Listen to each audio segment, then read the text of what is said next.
wada Somal Post 24 TV waqtigu naadi wacnaado waxaan dabcan falanqeyn doonaa wargeysyada ciwaanada sameynayaan iyo waliba waxyaabihii laga yiri dabcan iibintii Chelsea dabcan Chelsea gacanta ay ka bixisay dhawaan sida uu sheegay milkiilaha kooxda Chelsea Roman Abramovich oo xalay ku dhawaaqay gabi ahaanba inuu maanta war-saxaafadeed ka soo saaray hadalhayntii waayadan saxaafadda ay hadlayeen oo ah mustaqbalka Chelsea hadda dabcan wuxuu ku dhawaaqay in Chelsea uu iibin doono dabcan waxaa la filayaa maxaa laga dheefayaa Chelsea in la iibiyo iyo waliba yaa iibsan kara kamal kooxda Chelsea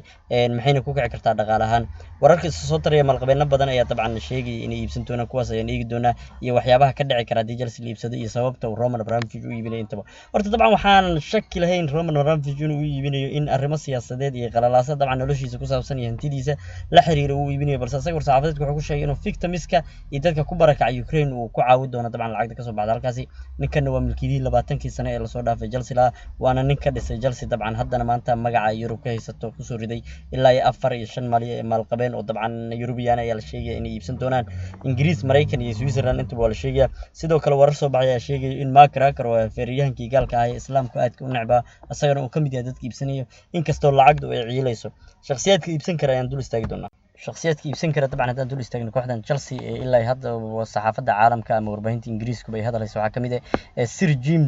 Ratcliffe ninka la yiraahdo Ingiriiska waa maalqabeenka Ingiriiska waana ninka ugu maalqabeensan dalka Ingiriiska ayaa la leeyahay dabcan ninka kani in lacagda uu haysto aad ayaa loo sheegay waana billionaire Ingiriisa dabcan waxaan la sheegay waa 69 jir wuxuuna doonayaa inuu iibsado dabcan kooxda Chelsea asagoo hadda dabcan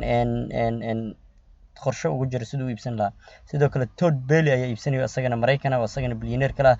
wararkuna waxay sheegayaan sidoo kale inuu ku jiro Haskell Weiss nin la yiraahdo oo dabcan asagana lacagtiisu ay aad u fara badan tahay 86 jir ayaa la sheegayaa inuu ku iibsado kooxda Chelsea lacag la dul dhigo Chelsea ayaa la sheegayaa sidoo kale Steven Rose inuu iibsan doono oo asagana 82 jir Mareykan u dhashay maalqabeenadan ayaa intooda badan dabcan waxay u kala dhasheen Ingiriiska Mareykanka iyo Switzerland marka lagu soo tago Mark Raker oo ah dabcan feeriyahan diinta Islaamka aad u necbsada inkastoo aan filaynin inuu iibsan doono asaga waxa la sheegay in wadahadal la kali doono milkiilaha haatan ee kooxda Chelsea mustaqbalka Chelsea waxa ku dambeyn doona lama yaqaan laakiin isbuucii horeba warbaahinta ayay saarneed waxaana la sheegayaa dabcan in Chelsea mar walba ay iibtay dawladda Ingiriiskuna dabcan ayadu ay mas'uul ka tahay sababta loo iibinayo Chelsea haddii Chelsea la iibiyo dabcan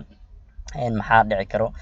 horta koox weyn weeye dabcan waxaana laga yaabaa ninkii iibsada inuu ku qasaarin laakiin Roman Abramovich intaba nin cajiib ayuu ahaa oo kooxdaasi soo dhisay inta barnaamij mid kan aan ku kulmi doona saaxiibayaal adinka iyo kuwa Chelsea taageeraba waxaan idin leenahay waqtigu hadii wacnaad aad iyo aad mahadsantiin